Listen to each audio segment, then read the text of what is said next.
Hey guys, this time around the question comes from Alex. And Alex asks, why is it so hard to follow your gut instinct, since that is what gets you to the point of pain in the first place? And I get it.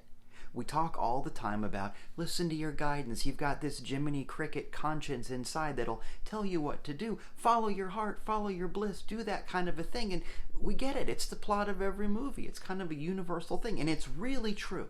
Let me start by saying that. But on the other hand, I think we all know what it is to do the thing that we thought was the right thing to do, to follow our heart to the best of our understanding and get ourselves to a place where things are hard, where things are uncomfortable. So there is some pain in that kind of a thing. We talked a little bit about pain in the last video, but I want to double down on that. What happens when I follow my heart, when I listen to my gut, and I get to this place where things hurt? It reminds me of that great spiritual teacher, George Costanza. He says, you're supposed to listen to your little man, that voice inside, but my little man is an idiot. I get it.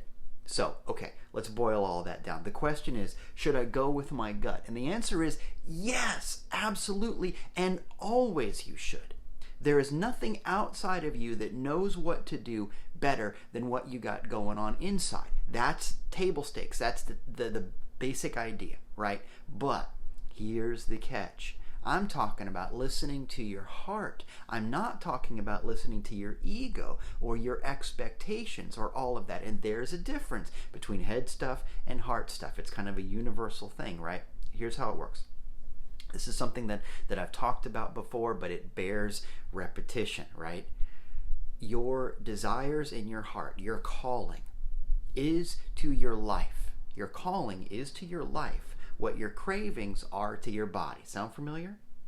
Your calling is to your life what your cravings is for your body. Now think about your cravings. You know, if you crave protein, for example, your body knows it needs protein, so it sends the signal up to your brain to start craving things that have protein in them, right? Your body needs vitamin C, so it sends a signal to your brain to start craving things that have vitamin C. There's an amazing mechanism there where you kind of know the right thing. It's beautiful, right? But the catch is, that signal that gets sent up for protein or vitamin C or whatever it is has to come through this wonderful, challenging filter. And it might go, oh, protein, and it gets sent through this filter, and the filter goes, oh, I know, I need to eat an entire box of donuts. What happened? Is your calling bad? Is your gut instinct bad? No, your filter needs to be cleaned. That's the problem. Put it on a more spiritual level, your heart knows that you need love, that you are called to love and be loved. It's one of the reasons that we're here. It's the whole deal, right? But that signal, that heart craving, that calling for love gets filtered through in the same way that a craving does. It gets filtered through to where I know that I'm supposed to love. Oh, I know I'm supposed to get the attention of this one person, and I'm going to change myself and run myself through the ringer to get this one person to like me. And if they don't like me, because they are all that love is, if they don't like me, then I'm doomed, right? Well, you know that's not how it works, right? You know that that's not how this thing works. And the answer, now that you know, has to do with decoding the signals, learning how to really listen. Now that can take some work, right? I think so often in our culture we are conditioned and trained and geared up to find the quick fix outer solution. You don't like your life, you need new cologne, you know, that kind of a thing. Every commercial is about this in one way or another. So it might take some decoding. So how do I learn how to clean the filter? Good question. One of the things you can do is practice sitting in the silence, right? This is about learning how to listen. So how good of a listener are you? Can you just sit and be quiet? Incorporate that into your prayer time, of course, but just in life. Be the kind of person who doesn't need the constant stimulation of the phone, who doesn't need medication. Can you get through your life without medication? There's all kinds of medication. I mean, there's the chemical stuff, there's booze and drugs and all of that. Obviously, not such a good idea. If you're trying to live a pure life, you need to get to a place where you're really looking at your life instead of having that padding, right? So that's one of the ways. But I'm not just talking about chemical medication. I'm talking about learning how to live without drama. Learning how to not binge watch a show because you can't handle being around the people that you live with. Now, this is tricky right now in a time of quarantine, but can you just be where you are? Can you take a ride in the car without the radio on and just look out the window and be where you are? Practice listening. Find opportunities to cultivate listening. It'll get you better at filtering. When that calling comes through, you'll be able to go, oh wait, I'm supposed to want freedom, not this product that's selling freedom.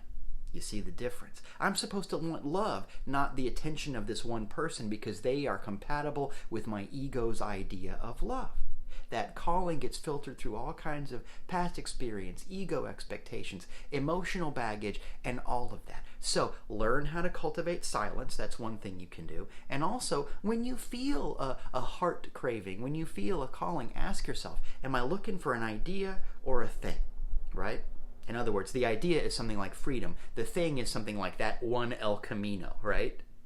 Things are going to come and go. The ideas only get stronger. Am I looking for a thing or an idea? Am I looking, in other words, for a noun, something I can purchase? Or am I looking for a verb, something that I am? That's how you know how to decode it. What does that calling tell you? Because if you're just looking for love, you're going to get better at loving and being loved. You'll find the right person. If you're just looking for freedom, you'll find opportunities that make you feel free. You won't get locked down to some situation where it's like, now I got a car payment. All I wanted to do is be free. I'm not Easy Rider after all. That kind of thing. You get it. Ideas, not things. Verbs, not nouns. Listen for silence. Cultivate your ability to sit with it. So that's part one. Here's the other thing.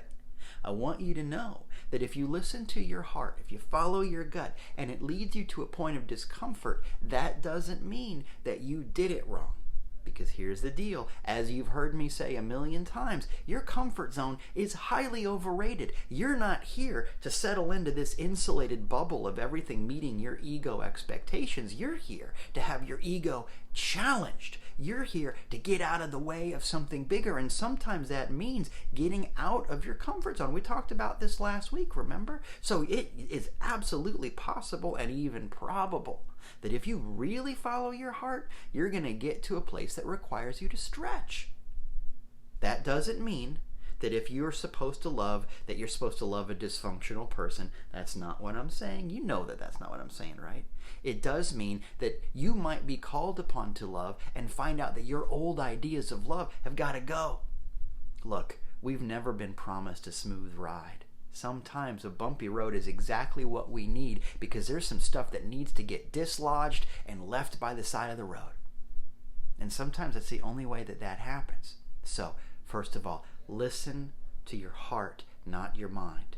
Learn how to be silent. Learn to look for ideas, not things, verbs, not nouns. But also, when you get to a place where you're outside your comfort zone because your heart took you there, lean into it. You can learn something wonderful. You're going to be okay.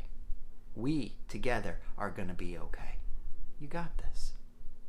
All right, thanks for sending in the questions. Keep them coming. I love getting them, and you know how to do that. You can send them in through social media. You can email me. You can post a link. If you post a Twitter post or an Instagram post with the hashtag AskDieter, all one word, I'll see it, and that's a great way to get in touch with me. One way or another, keep the questions coming, and please, please, please, like and share and subscribe. It makes all of this possible. It's the best thing you can do for me, for this work.